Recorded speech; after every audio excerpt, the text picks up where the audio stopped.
Bienvenue, je suis Hosna et Cardamome, c'est mon podcast. J'exprime une voix, parfois plusieurs, sur la vie intime et affective, la féminité, la santé, la société et la spiritualité. Aujourd'hui, on continue cette série au cœur du vivant et c'est parti. Je ne sais pas pour toi, mais ça m'est déjà, moi, arrivé, quelquefois, de recevoir sur mon téléphone un message ordinaire, anodin en apparence, et quelque chose dans ma poitrine s'est contracté. Pas nécessairement de la douleur, pas nécessairement de la peur, mais voilà, quelque chose comme ça d'insidieux, une sorte de serrement comme ça. Comme quand on pose le pied sur une marche qui n'est pas là. Moi, il y a eu cette fois, et justement dans le cadre de ce projet-là que j'ai mené dernièrement, et je te propose de te référer aux épisodes précédents pour savoir de quoi je parle. Mais en gros, c'était une marche aquatique ouverte à tous et toutes en l'honneur de la paix et de l'environnement. Avec mes co-encadrants, co-encadrantes, le mot d'ordre, entre guillemets, c'était que on allait ensemble, tous ensemble, vers ce projet-là. Bien sûr, je l'avais proposé, donc forcément, c'était moi qui devais chapeauter. Mais tout le monde était dans un oui, faisons-le, cette année encore. Et il y a eu une fois où avec l'une des personnes, le premier message que je lui ai envoyé, donc c'était pour lui communiquer une mission en fait. Et je me souviens que tout était correct, les mots étaient corrects, polis, et rien à quoi s'accrocher pour l'identifier autrement. Et j'ai relu le message et pourtant, mon corps m'avait donné une réponse. Il avait déjà su quelque chose que ma tête mettrait encore plusieurs semaines à se formuler. Et c'est vrai qu'on apprend très tôt à ne pas faire confiance à ce genre de signal. Heu, on peut nous dire que ça pourrait être une sensibilité excessive, de la méfiance injustifiée, de la paranoïa parfois, et c'est vrai que ça peut l'être en fait. C'est vrai que ça peut l'être. Heu, mais ce qui est sûr, c'est que le corps parle à ce moment-là. C'est une intelligence somatique qui parle. Est-ce qu'elle est réglée, déréglée? Ça, c'est autre chose, mais en tous les cas, il y a quelque chose qui nous vient de nos cellules, de nos organes, de nos os, de nos muscles, de notre peau, qui nous parle. Et cet épisode est là justement pour nommer ce que cette intelligence savait. Dans les collectifs, dans les associations, les clubs, dans les groupes de travail, les communautés, les entreprises, il existe parfois une forme de résistance que moi je connais très, très bien, de par mon ancien travail de médiatrice sociale.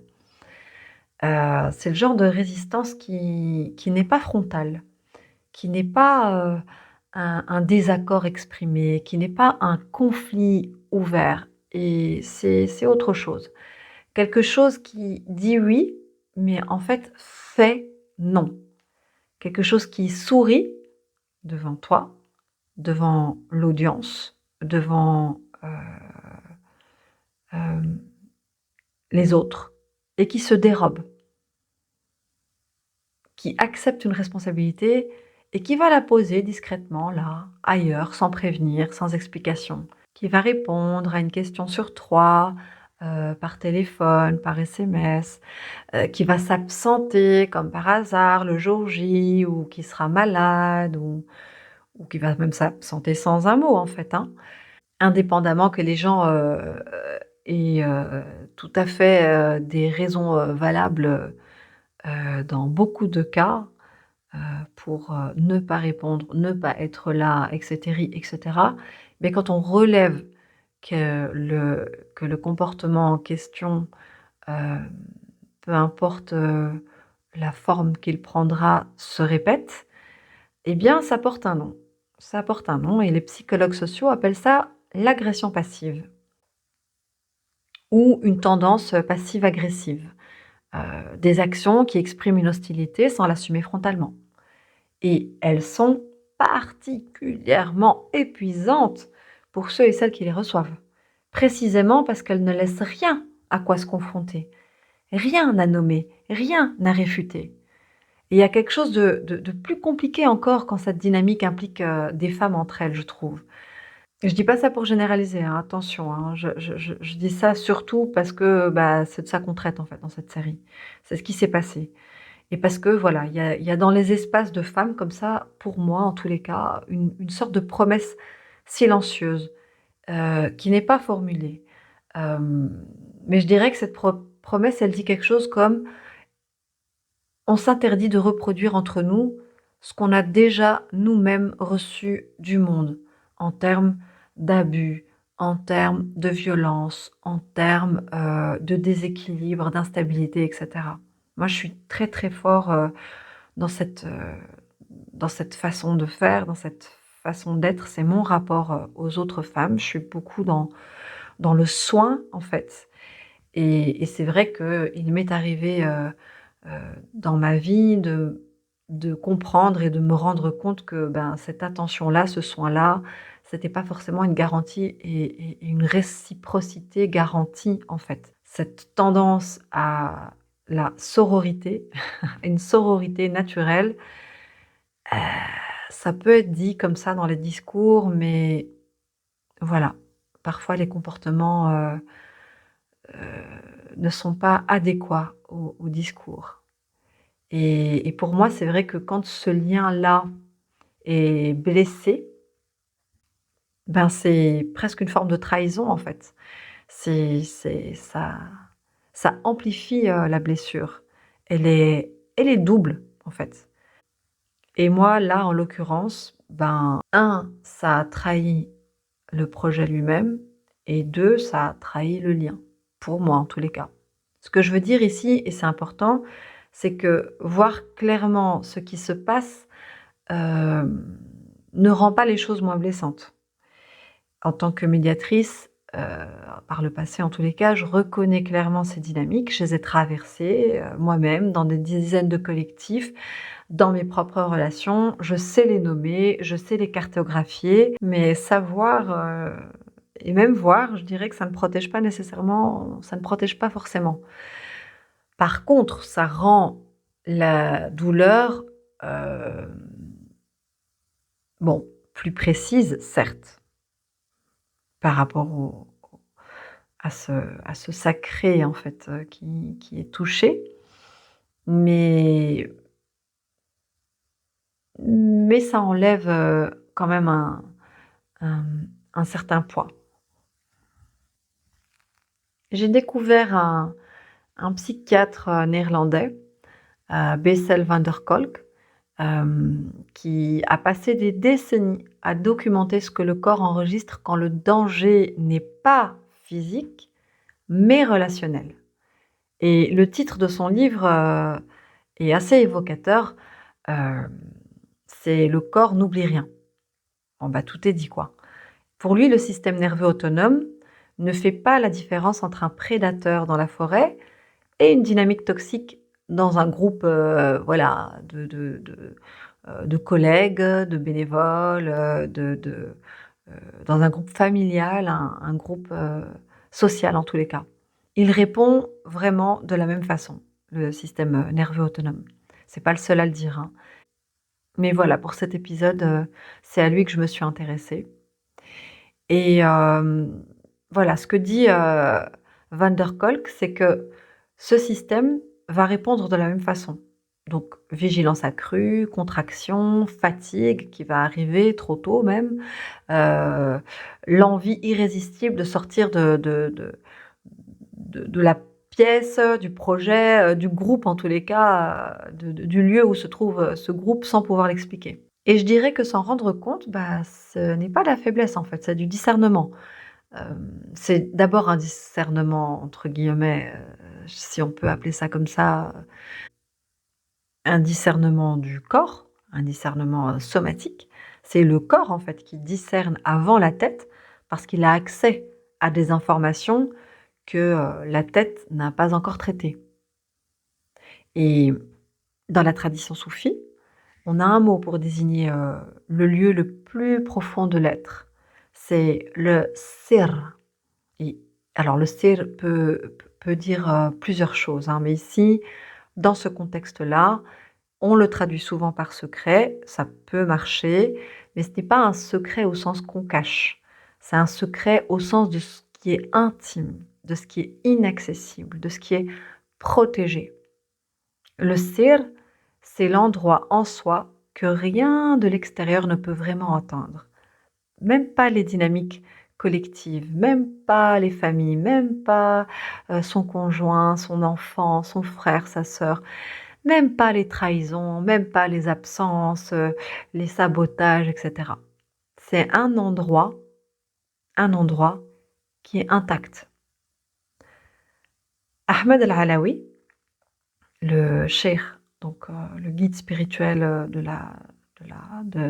cette, tradition, qui est la Alaouia, tradition soufie, il enseignait que le travail spirituel consiste en partie à identifier ce lieu-là justement, à ressentir, comprendre, saisir où il est, sentir pour savoir où il est, et y revenir quand tout le reste est agité.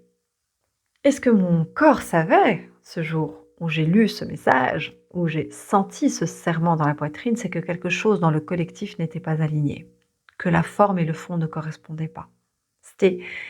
J'ai ressenti un manque de congruence, pas seulement à l'endroit de la personne qui en a été un vecteur, un symptôme, mais plus en amont au niveau du collectif lui-même.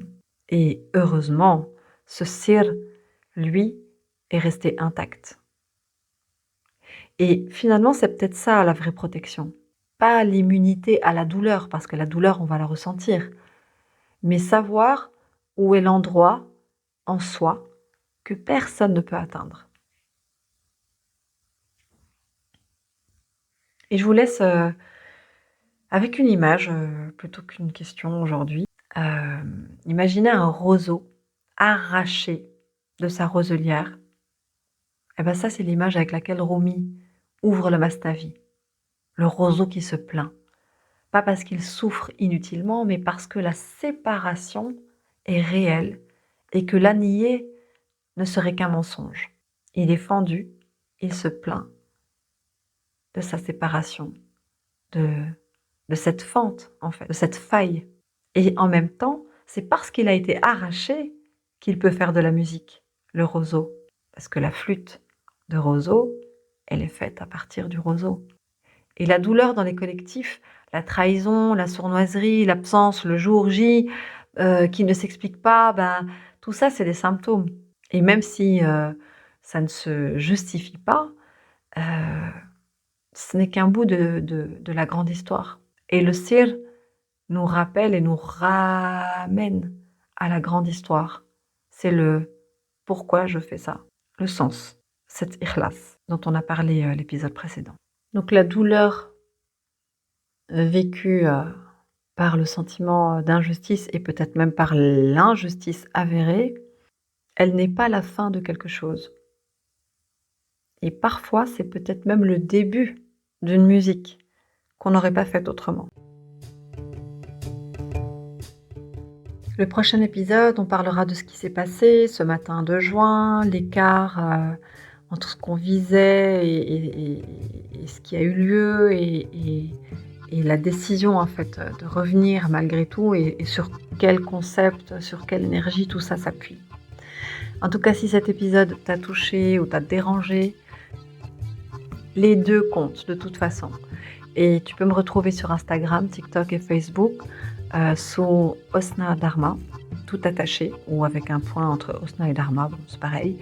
La newsletter est sur Substack, même handle. Le lien est dans la description de l'épisode. Et si tu veux qu'on se parle directement, il y a un lien Calendly dans ma bio pour une séance d'écoute gratuite de 30 minutes ou pour me poser tes questions sur comment je fais mes suivis, mes accompagnements. Au sujet de la santé, du bien-être, de l'estime de soi, de l'alimentation, l'hygiène mentale et l'hygiène de vie des femmes. N'hésite pas. Prochain épisode, c'est pour bientôt.